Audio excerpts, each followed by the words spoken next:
Magandang araw Pilipinas. Magandang umaga Kuwait. Ayan, andito na naman si Dangs ng Kuwait. So, today pupunta tayo sa grocery. So, ayan, nandito na tayo sa grocery kasi araw ng Sabado. So, every week kasi ako namamalengke guys dito sa bahay ng amo ko. So, let's go. Naming mga copper oats guys. Punta tayo sa konti lang yung natin dito sa mga fruits kasi meron doon sa bahay marami guys. Ganda oh, guwapa. Ang ilang avocado guys. Ay atis, free taste. Tamis siguro to ba kay guwapa. Nara ang atis guys, oh mahal kaayo. Disney marimar ang kilo kay kuan 6 papuntang 800 pesos. Ilang avocado guys, gapa ka ilang mga prutas. Ilang avocado oh, kami avocado kung mag-shake no? Mahal to sa atin.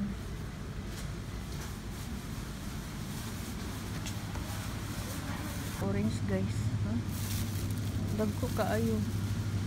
Green apple, kiwi. Sila po pamelo. Dapat sila hanggot ang mga diba? Ito yung mga may kamuti. Sarap magdungag kamuti karon. Napod ta diray pinya.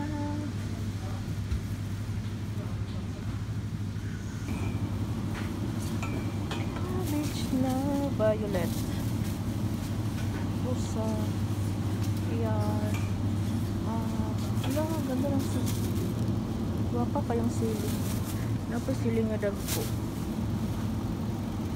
bawang na ay balanghoy, ay kapayas guys. Opo, okra, may mangga o Indian. Saan nyo ito galing? Papayas. Tawag mushroom.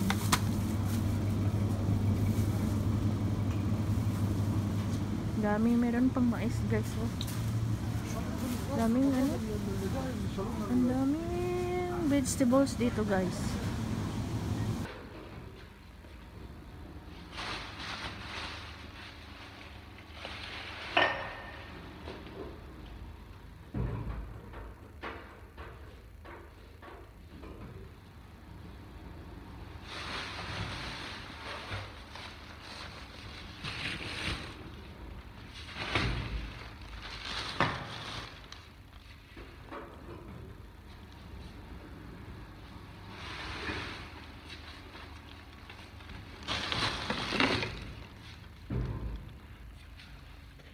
Mating na ako guys. Sakit talaga ng ulo ko ba. Ang hirap pag may problema ka. Alam mo niyo guys, kagabi pa ako iyak ng iyak. Hindi ako nakatulog. 2:00 na lang ng umaga. Yung bang iniisip mo nga, ikaw lang yung mangangarap. Yung bang sumisikap para maano mo yung mga problema mo. Especially yung mga bayaran mo. Ang hirap guys yung ikaw tapos na yung mga ko guys, yung para akong walang ganang sakit ng ulo ko yung guys na oo, lahat naman tayo may utang siguro. Ako din may utang ako. Tas may kaibigan kang sa'yo ng pera ng hiram, naawa ka din kasi some time na yun na nanghiram siya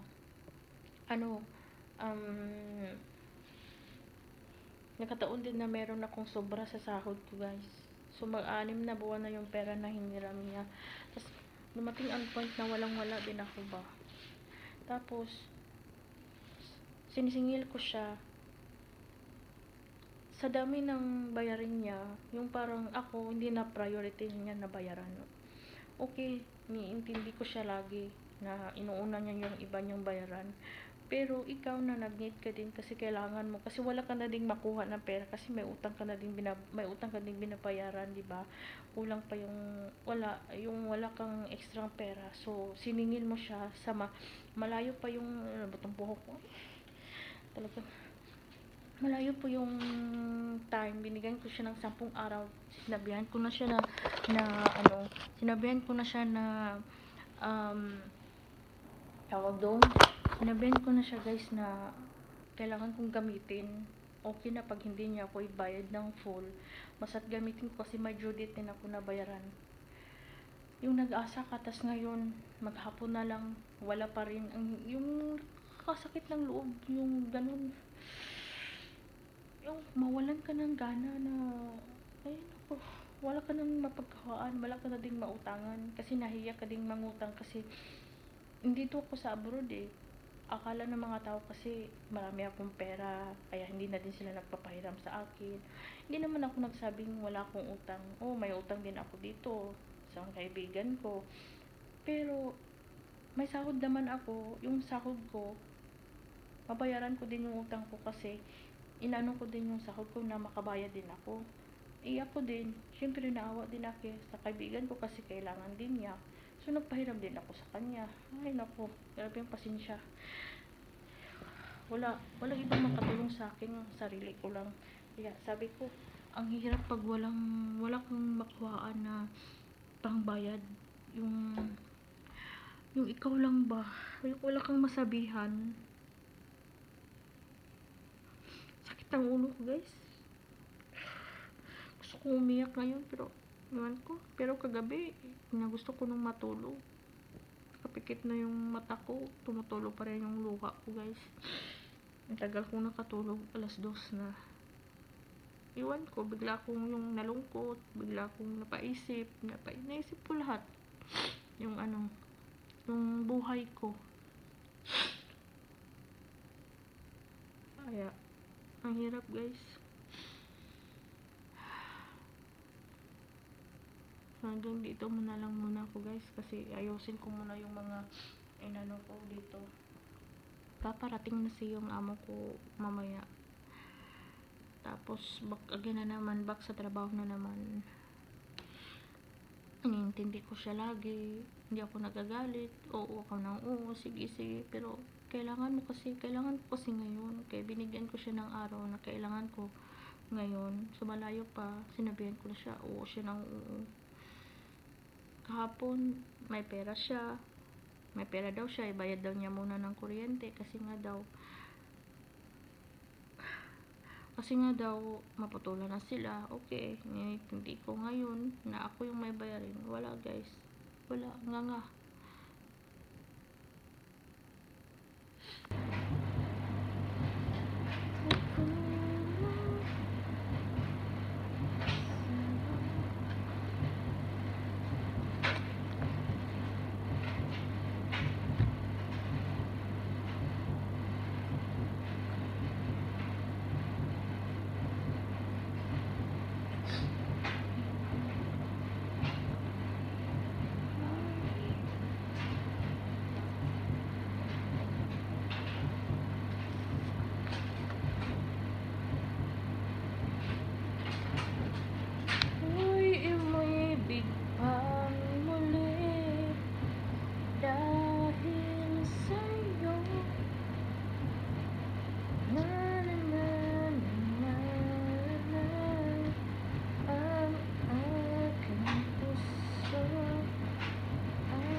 you know guys,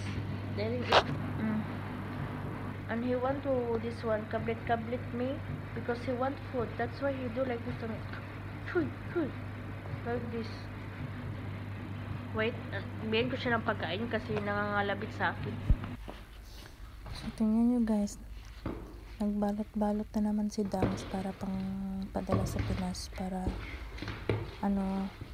matuwa din yung pamilya natin na nakatanggap ng ganito Kasi minsan lang naman to guys, pag dito tayo sa abroad, kahit magastos, pagod, pero gawin pa rin ng mga OFW para lang mapadala sa Pinas at makatanggap sila ng ganito. Di ba ang saya?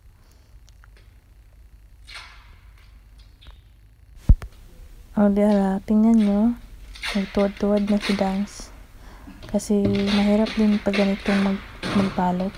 Kailangan nating maging matibay yung karton, yung hindi siya yung umulbo ba. Kailangan damihan natin ng scotch tape kasi mahal pa naman ang bayad nito. Tapos pag bubuhatin nila, hindi natin alam, buwasak na pala yung karton mo at hindi maabot sa Pinas. Suga yung nyo guys, yun. Kaya kailangan talaga natin tibayin yung karton natin para marating sa Pinas ng kahit mga 2 buwan kalahati siguro to guys, pambuta kulit o buhol. So ayan lang guys, so thank you for watching, salamat sa panonood. Again, it's me Dangs Me Bohol, salamat sa suporta and see you to my next video guys.